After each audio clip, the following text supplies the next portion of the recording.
It's Wednesday, April 17th, 2024, and I'm Dave Sobel. Welcome to the Business of Tech Lounge. Today on the show, AI in healthcare with some insight on adoption rates, a dose of the future infused with AI as the holodeck arrives, frameworks and policies with John Gillum, a preview of this weekend's interview on the nuclear event in cybersecurity, and your questions and comments. Now, I want to thank Sales Builder, our Patreon sponsor, whose support makes this show possible. Focus on your IT Salesforce workflow with the power of automation and visit them at salesbuilder.com. That's BUILDR.com. Want to get your logo right here? Vendors, you can do so with our Vendor Patreon program. It's a simple monthly subscription, and visit patreon.com/MSP Radio to sign up. I can't do the show without support, and thanks again to Sales Builder for theirs. Now, I do take questions and comments throughout the show, so make sure to put them in the chat. We'll have a dedicated question section in the show later with all those listener-submitted questions, but we'll throw those chat comments up anytime. But first, our top story. Now, I want to dive into Auvic's recent IT Trends 2024 industry report. The report identifies a persistent shortage of skilled workers as the primary challenge for IT teams in 2024. As a consequence, there's an increased investment in IT, with budgets expanding to accommodate needs for automation and outsourcing. There's a notable increase in investments in automation technologies. 24% more IT professionals plan to invest in automation in 2024 compared to 2023. Almost 96% of IT professionals, so almost all, are using at least one AI or ML tool to improve efficiency. A significant portion of IT teams are outsourcing tasks, particularly network-related functions, to manage workforce shortages. Nearly 3 out of 4 respondents indicated that at least some network-related tasks are being outsourced. Nearly 58% of C-suite executives expressed high confidence that their organization's network toolset meets the needs of remote workers, whereas only 35% of IT technicians shared this confidence. This disparity suggests that upper management may not be fully aware of the operational challenges faced by their IT teams, potentially leading to decisions that do not align with the technical realities and needs. There's also a notable difference in how customer satisfaction is prioritized across organizational levels. About 46% of C-suite executives list customer satisfaction as the most important metrics, compared to only 26% of technicians. This suggests that while executives focus on customer outcomes as a measure of success, technicians may be more concerned with resolving immediate technical issues, perhaps due to being overburdened with tasks. The majority, at 86% of respondents, reported increased budgets in 2024, with nearly 50% saying they expect to see an increase of at least 20% from 2023. In terms of specific investments, 48% of survey respondents shared that they're investing most heavily in SaaS management and monitoring tools. 46% shared they're investing in Wi-Fi management, and another 46% shared they're investing in cloud monitoring and in management. So, why do we care? It's this disparity. It's always the disparity. When you look at the differences between leadership and those doing the work, that misalignment causes the most friction. And in fact, I think this is the critical area to focus upon, particularly when you look at the difference between priorities of C-suite executives focusing on customer sat and technicians not doing the same, or that disconnect between focusing on business outcomes where their technicians are not doing the same. And in fact, it's a very similar gap. We're seeing roughly 20% difference between the two. And in that 20%, that's the key opportunity. Those that are able to execute here and outperform are the ones that are going to do far better. It's why we care. I don't want you to focus so much on the tool sets or where they're necessarily investing. I want you to focus on the cultural gaps between leadership and those that are doing work. And it's important for you to make sure internally, as an IT service provider and as a managed services provider, that you're teaching your people the right skills to make sure they can communicate effectively with your customer base. That's the takeaway here that I think is most interesting. I think there's areas of growth for both providers and for their customers to focus on that interdependency. And by the way, I want to note that 96% of IT professionals saying they're using at least one AI or ML tool.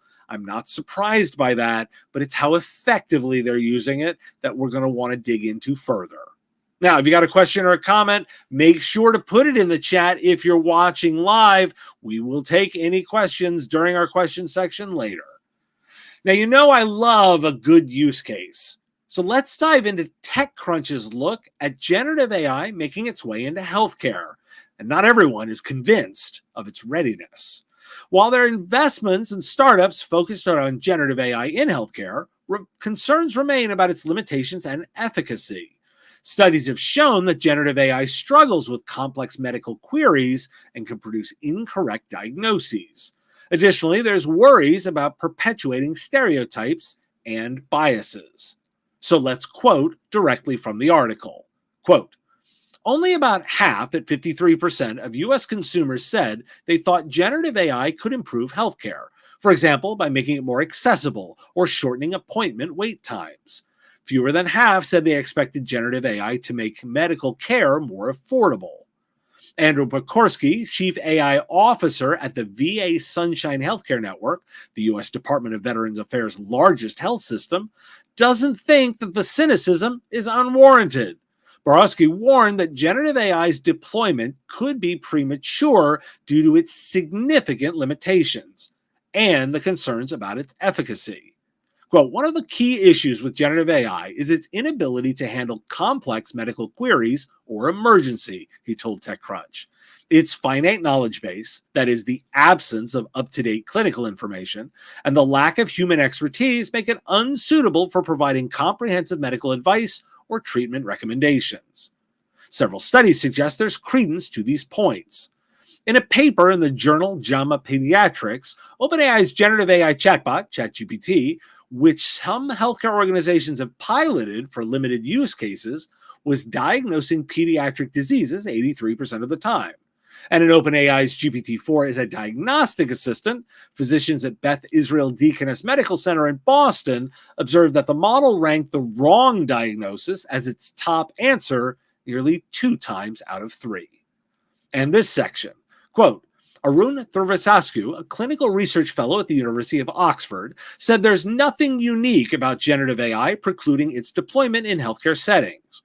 Quote, more mundane applications of generative AI technology are feasible the short and long term and include text correction, automatic documentation of notes and letters, and improved search features to optimize electronic patient records, he said. There's no reason why generative AI technology, if effective, couldn't be deployed these sorts of roles immediately. But while generative AI shows promise in specific narrow areas of medicine, experts like Borkowski point to the technical and compliance roadblocks that must be overcome before generative AI can be used and trusted as an all-around assistive healthcare tool. Significant privacy and security concerns surround using generative AI in healthcare, Borkowski said. The sensitive nature of medical data and the potential for misuse or unauthorized access pose severe risks to patient confidentiality and trust in the healthcare system. Furthermore, the regulatory and legal landscape surrounding the use of generative AI in healthcare is still evolving, with questions around liability, data protection, and the practice of medicine by non-human entities still needing to be solved. Another thought leader, bullish as he is around generative AI in healthcare, says there needs to be rigorous science behind tools that are patient-facing. So, why do we care? It's the studies. It's the thinking strategically around what the right use cases are. I don't necessarily think that everything is going to be effective in all cases right away, but there are obvious, easy places to find those initial investments. Note-taking, text correction, automatic documentation, summarization of information, obvious first use cases that will get adoption quickly. Beyond that, you're going to be looking to find out what's more results are coming out of these kinds of studies to help guide your clients through the kinds of investments they're going to be making. It's not going to happen overnight, and that's a good thing because we want to have thought through those various pieces. And you can use those first rounds of implementations to help guide with policy and procedure to make sure that you're not putting confidential information into untrustworthy agents, or making sure that your people understand the correct use. And ultimately, the thing that I'm finding most consistent across all of these use cases is this: places where humans remain in the loop are the most effective. So that's why we care. We continue to look for use cases that are effective and are working out well for customers in order to leverage them further in expansive service offerings. Now, reminder, we continue to take questions, and I'll watch that chat. If you've got something to say, we do appreciate it. And by the way, for that listener who liked the videos, thank you very much. It's much appreciated. Now, last weekend, there was an interview that came out with John Gillum, whose company focuses on AI detection. He joined me for an interview that released last weekend. Here's a segment of that interview. That leads me to then to where my next question is, like, how do you tell people to best use AI detectors to be effective? Yeah. So most of our use case is within the world of marketing. So where we have people that are have writers on staff that are creating content. They're happy to pay those writers $100, $1,000 for an article, whatever it might be. They're not super happy when they find out that that content was copied and pasted out of ChatGPT in 5 seconds. That doesn't feel like a fair value exchange. And so the way we recommend our tech be used is within the copy editor. So whoever's receiving the content from writers, use the tool as a spot check and build up a live history with each writer to understand, okay, this person has always had, 0% AI detected. They had one article that was a 50%, sort of a flip of a coin. The classifier was unclear, and then it was back to 0%. So, well, probably that's a situation where the classifier, our detector, got it wrong. Let that go. There's other situations where you would see a trend on a writer that used to get 0% is now getting 90%, 100%, 100%. Pretty good sign that that writer is now using AI. And if that's not within your policies, then you should not be using that content. Gotcha. So how are you then advising organizations to put their policies together? What are the questions that you think are most important to answer? Yeah, I think this comes back to that first question that you asked around understanding within the organization where the risk associated with AI having input into content that you might not want exists. And so if you have a part of your organization where absolutely no content, no AI usage is allowed, some law firms are taking that approach, some medical organizations are taking that approach, where we want no chance that AI is being used. We want whoever's writing this to have 100% responsibility on the words that have been used. And in those situations, then the policy will be different than, say, the marketing team, where there's a little bit of sort of let time build up, like let some data build up, where there's a sort of a stronger, more binary approach potentially within law firms. So I think it comes back to sort of a nuanced approach, but making it clear to the editors who are then in charge of policing whatever policy gets enforced, but creating a policy that accurately reflects the risks at that size of that portion of the organization. So ultimately, we have to ask, why do we care? I loved this conversation with John because it was the application of practical tools in a way that helped enforce policy, and it was a great example of human in the loop. If you've missed this, I would encourage you to dive in here because he walks through the various ways that the organizations that leverage his toolkit use the product to be thoughtful. And one of the things is much more about finding trends and patterns than it is around specific implementation. Hear what John was talking about. If he's engaged, working with a marketing firm who's hired an organization for content management, and they want to look at each each writer, what they're doing over time is they're running it through the detector, and they're getting a sense of how that person works over time. They are able to then look at those exceptions and find out and make a determination whether or not that's actually an exception, or look for a larger pattern of increasing usage of AI to generate tools and break the relationship they have. I found it to be a really insightful set of uses, and the way we could think about applying policies and procedures in our day-to-day operations. I encourage you to listen to it. It is on the YouTube feed and the podcast feed now. Now, remember, we're continuing to take questions, and you can submit them anytime in the chat window. Or if you're listening to the recording, go ahead and submit for next week and send to question@mspradio.com. Now, I've got one more story before we dive into questions, and it's a use case I just had to write up. Holodeck, a system for generating interactive 3D environments, has been developed to train robots in navigating real-world environments. It's leveraging large language models, and Holodeck can generate a wide range of indoor environments based on user requests. The system has been found to outpace human-created tools in terms of realism and accuracy, and has shown positive effects on the agent's ability to navigate new spaces. Holodeck addresses the challenge of efficiently generating diverse environments for robot training, expanding the scope of research beyond residential spaces.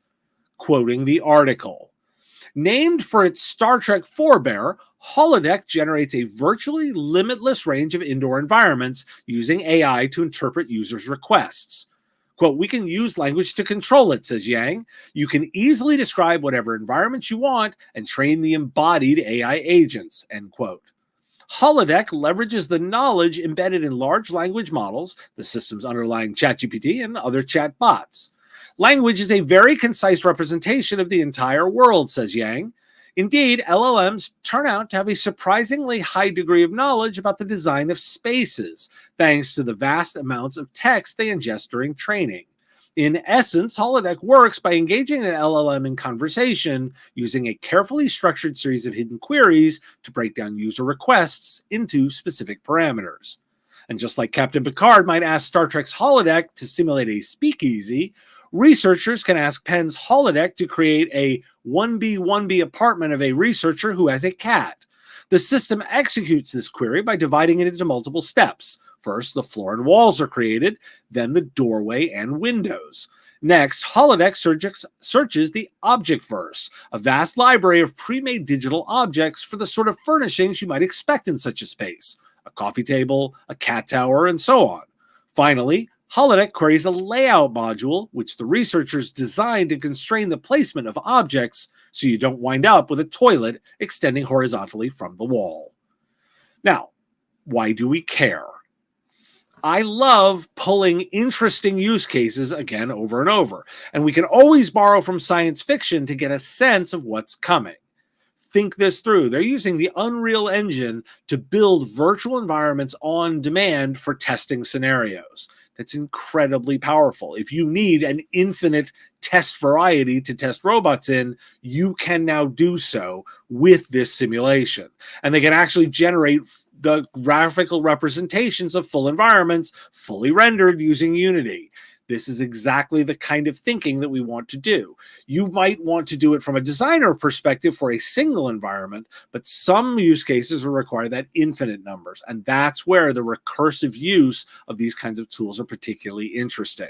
Now, we care because we want to extend the application and thinking, again, to our own customers. Are there scenarios where we can leverage these kinds of technologies to create multiples and scenarios we haven't before, or be able to create data sets that we might not have been able to test against prior?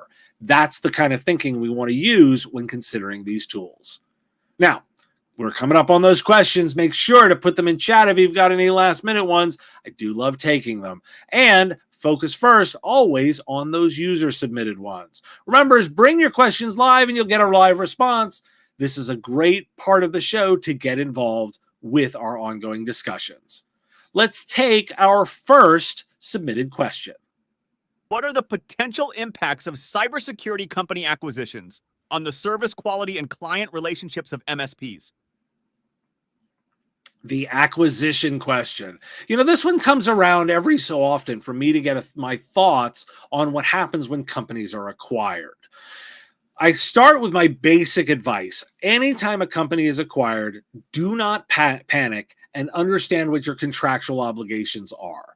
Because ultimately, the company wants to continue to engage and receive your customer engagement and receive your money on an ongoing basis. So they're going to protect that contract as best as they can.